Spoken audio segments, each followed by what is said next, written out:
Oke, halo teman-teman. Semenjak video yang pertama itu saya upload yang 3 bulan yang lalu tentang Panter Sopeng itu, ada ratusan orang yang nelpon serta menceritakan pengalaman mereka yang kesana, serta banyak juga sih yang kena tipu.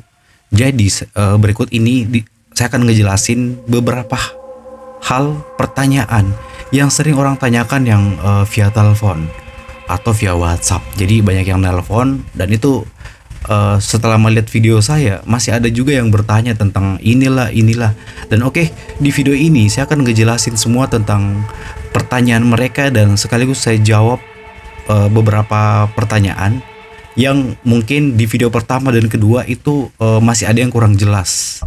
Oke, langsung yang pertama itu masalah tumbal. Ada yang nanya, di Panter Sopeng itu pakai tumbal apa enggak? Kalau ditanya pakai tumbal apa enggak, saya jawab itu enggak ada sama sekali. Karena seperti di video pertama, di sana itu enggak ada yang istilah tumbal-tumbalan. Karena kalau ada yang pakai tumbal-tumbalan, itu udah lama dihancurin rumahnya atau dibakar. Karena di sana tidak diperbolehkan ada praktik yang berbau kemusyrikan seperti itu. Jadi pertanyaan tentang apakah itu pakai tumbal apa enggak, udah jelas ya, itu jawabannya enggak sama sekali.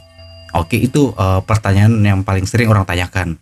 Dan yang kedua ada juga yang pertanyakan tentang di situ bener-bener pesugihan atau pelaris, Kak. Kalau ditanya di situ pesugihan apa pelaris, sebenarnya itu lari ke pelaris. Cuman kalau pesugihan kan itu istilah dari Jawa ya. Cuman saya tulis aja judulnya pesugihan supaya orang tahu, oh ini buat nyari duit gitu, buat bisa kaya. Tapi sebenarnya itu pelaris. Kalau misalkan punya usaha ya cepet kaya ya gara-gara pelaris itu sebenarnya.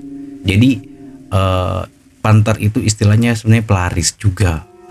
Kalau mungkin yang panter pertama itu lain cerita lagi, itu ada sejarahnya lah ceritanya kayak gitu. Dan yang ketiga itu asal muasal. Nah, untuk asal muasal panter sendiri, dulu itu sebenarnya ada satu keluarga yang punya itu. Ada satu orang, dan itu saya dapat informasinya dari bapak saya juga. Jadi orang itu emang bisa ngajarin orang itu untuk kaya. Jadi semua orang yang punya masalah utang dan lain-lain itu dibantuin sama yang ngajarin pertama ini, yang panter ini. Cuman masalahnya itu nggak pakai duit sama sekali. Ya lama kelamaan itu turun temurun itu baru pakai mahar.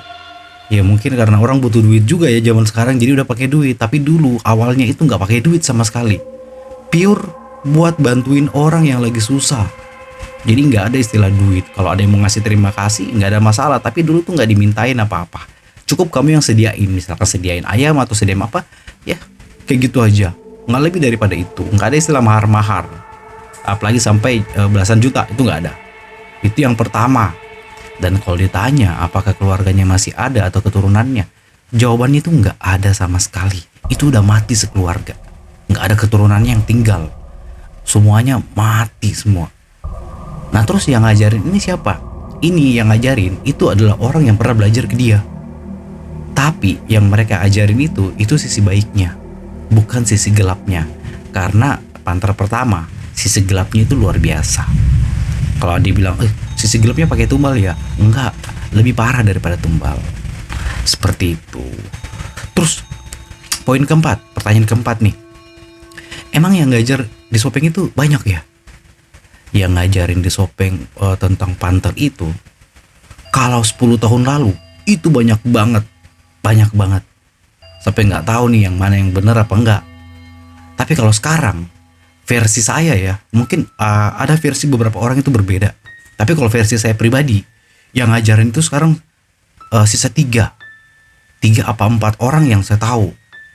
Kenapa bisa saya tahu 3 atau 4 orang ini? Karena 4 orang ini terkenal di sana. Semua orang tahu orang ini. Oh haji ini, semua orang tahu orang ini tuh ngajarin. Jadi itu nggak bisa ditutupin. Keempat orang ini orang pasti tahu. Nah, terus ada yang bayar katanya sekian juta, kenapa bisa murah? Nah itu dia, bisa saja yang bayar murah itu nggak masuk di 4 orang ini. Nah Tadi katanya 4 orang yang ngajarin. Kok sekarang ada yang bisa ngajarin dari luar 4 orang itu? Nah itu dia masalahnya. Banyak yang bisa ngajarin Panther itu, tapi di Sopeng itu dia nggak ditahu, nggak ketahuan bahwa dia ngajar. Kenapa dia nggak ketahuan? Karena mungkin ya, ini mungkin kalau ketahuan sama tetangganya, loh si ini ngajarin ya, iya, lo kok bisa dia ngajarin? Dia kan orang biasa, teman saya. Jadi bisa aja ya, mungkin ya, namanya saja mungkin saja menipu. Bisa jadi diduga menipu karena orang di daerah sana nggak tahu kalau dia bisa ngajarin, tapi orang yang di luar itu tahu kalau dia ngajarin. Jadi ya bisa saja ini orang pintar dadakan atau hanya orang luar yang tahu, orang di sana nggak tahu. Makanya yang saya bilang hanya 4 orang yang ngajarin, dan 4 orang ini udah saya filter, udah saya cari tahu nih yang mana yang paling bagus nih. Yang pertama, oh ini juga bagus nih orangnya, cuman ada kekurangannya, usahanya mungkin udah bangkrut si Haji ini, banyak rukonya yang disita, jadi menurut saya minus nih, saya nggak rekomendasikan. Saya cari lagi yang lain, loh kalau yang ini tuh udah lemah katanya, udah nggak terlalu kuat. Nah yang paling kuat itu si ini. Ya udah, yang paling kuat si ini, nggak ada cacatnya, nggak ada celahnya, saya cari tahu. Ya udah, ini yang saya rekomendasikan. Seperti itu. Tapi kalau teman-teman, karena ada juga yang ngotot, saya bayarnya ada yang mau nganterin nih, karena kan banyak yang nelpon nih, nggak apa-apa saya sebut deh. Ada yang nelpon dari Takalar, ada yang mau nganterin katanya di sana, itu bayarnya cuma 5 juta yang dibayar. Terus ada duit pengantar, biaya antar itu 2 juta, jadi cuma total 7 juta. Terserah kalian mau jalani apa tidak yang murah itu kalau kalian yakin. Tapi kalau saya pastiin dulu dia bener-bener bisa ngajarin apa enggak, karena sayang 5 juta pun itu duit banyak. Kalau misalkan kita ngeluarin duit tapi sia-sia, jadi sayang duitnya. Nah justru video ini dibuat kan hanya buat sharing pengalaman serta ngasih petunjuk bahwa ini loh yang bener. Jangan sampai karena di Sopeng itu terkenal panternya, jadi banyak yang manfaatin dan kalian bisa salah pilih tempat itu. Seperti itu maksudnya, paham ya? Nah terus poin kelima, apa saja yang diajarkan atau dilarang. Nah kalau apa-apa saja yang diajarkan atau dilarang, mungkin yang lebih tahu itu yang udah pernah belajar ya. Tapi kalau yang saya tahu dari informasi dari teman-teman saya yang pernah belajar juga ya kebanyakan sih sama sih anjuran setiap agama. Jangan, nggak boleh ini, nggak boleh bersinah, nggak boleh berjudi, nggak boleh minuman alkohol, ya kayak gitu-gitulah, sama sih kayaknya. Cuman ketika itu dilakukan, praktiknya itu susah katanya. Buat nggak bisa marah aja itu katanya susah, karena kan ya maaf ya, saya ngutip omongan seorang miliarder itu kayak gini nih. Ketika kita punya duit banyak nih, penghasilan saya 1 miliar per hari, semua janda itu saya mau biayain, semua mahasiswi itu saya mau kasih beasiswa, itu katanya. Jadi memang semakin punya banyak duit itu godaannya susah katanya. Seperti itu yang saya dengar ya. Kalau saya sejauh ini belum dapat sih yang gitu. Terus yang keenam ada yang tanya nih, apakah kesana itu harus pasangan? Nah ini juga mengganjal nih. Kok semua rata-rata orang yang nelpon itu sering nanya kayak gitu. Apakah harus pasangan, harus suami istri yang datang ya? Ternyata saya cari tahu, dulu banyak yang belajar itu harus pasangan. Pantesan aja banyak yang tanya, apakah harus suami istri? Ya kayak gitu. Itu yang dulu, tapi sekarang itu nggak ada. Mau sendiri aja nggak ada masalah. Terus kalau belum berkeluarga gimana dong? Nggak bisa belajar? Ya nggak juga kan. Jadi kalau misalkan bertanya bisa belajar sendiri, ya bisa meskipun belum berkeluarga, nggak ada masalah sama sekali. Jadi untuk masalah pertanyaan pasangan, jelas ya boleh sendiri. Nah yang ketujuh agak penting nih, yang ketujuh. Ini banyak yang tanya, ada 3 orang nih yang tanya. Apakah agama lain bisa belajar? Itu saya sudah cari tahu. Apakah agama lain bisa belajar tentang panter itu? Karena kemarin ada yang nelpon Satu itu nggak apa-apa saya sebut aja ya, kan nggak ketahuan orang yang mana. Satu itu agama Hindu, satu itu Nasrani. Nah itu saya cari tahu, saya telepon ke sana, saya tanya juga sama teman. Jadi saya cari tahu pakai 3 hal ya. Cari telepon ke sana, terus tanya om saya juga, saya tanya apakah bisa apa enggak. Terus yang ketiga, saya tanya teman saya yang pernah belajar, menurut versi dia bisa apa enggak. Jawabannya itu nggak bisa, karena yang diajarin itu tentang agama Islam, kebanyakan tentang agama Islam perintahnya.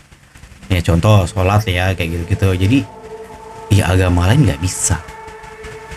Kalau mungkin ditanya orang yang butuh duitnya aja, yang penting dapat duit, kamu belajar aja, paling dia bilang bisa.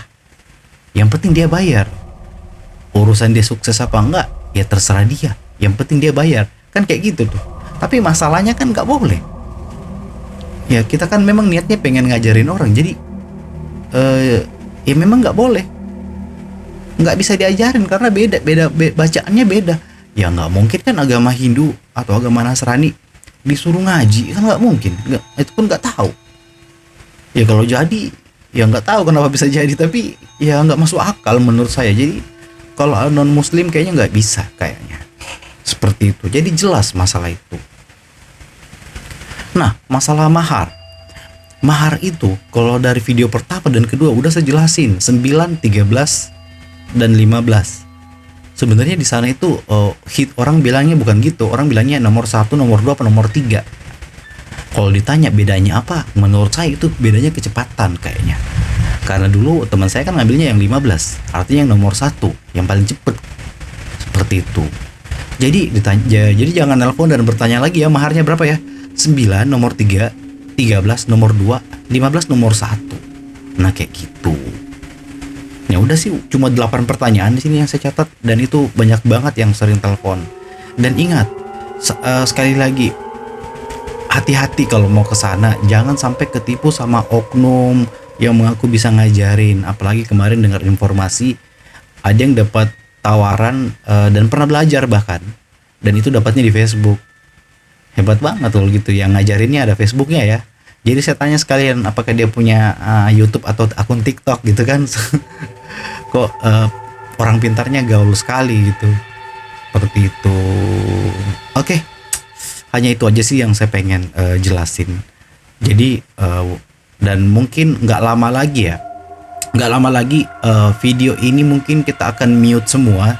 Semua video tentang pesugihan panter ini akan kita mute. Kita nonaktifkan komentarnya buat menjaga nggak ada yang komen negatif atau mencari keuntungan. Sama mungkin videonya nanti akan kita hapus. Tujuannya sebenarnya video yang nomor 1, 2, 3 ini dan bahkan video ini akan kita hapus. Itu gini, kita niatnya pengen ngebantu orang yang pengen kesana, nunjukin yang mana tempat belajar yang bener dan bener-bener bisa ngajarin supaya nggak ditipu. Cuman takutnya nanti kesannya kita perdagangkan bisnis ini gitu. Kita perdagangkan tentang pelajaran ini, tentang orang yang pengen belajar ini. Jadi ya kita nggak mau aja. Ketimbang nanti dibilang kita cari keuntungan atau apa, ya mending videonya dihapus supaya tidak ada salah paham. Seperti itu. Jadi ya sebelum videonya dihapus, kalau ada yang pengen kalian tanyakan, ya udah kalian tanya aja. Dan kalau banyak banget yang komen, "Bang, nomor teleponnya berapa? Nomor teleponnya berapa?" Nomor telepon itu ada di video deskripsi, dan ada saya sudah pin post di atas, dan di video juga ada nomor teleponnya. Jadi jangan pernah bertanya lagi nomor teleponnya berapa. Dan kalau yang pengen ditanyakan, nelpon aja, nggak usah chat. Chat juga saya balas. Nah, apalagi nelpon, saya angkat kok, nggak ada masalah. Supaya nggak ada keraguan. Dan kalau ada yang masih mengganjal, ya nggak apa-apa, tanya aja. Daripada kalian salah jalan. Seperti itu. Oke. Itu aja yang saya pengen saya sampaikan. Kurang lebihnya seperti itu. Kalau ada yang salah kata atau apa, mohon maaf. Kalau ada yang bertanyakan, silakan tulis di kolom komentar atau kalian bisa chat atau telepon saya. Oke, saya Dennis Trisnadi. Terima kasih.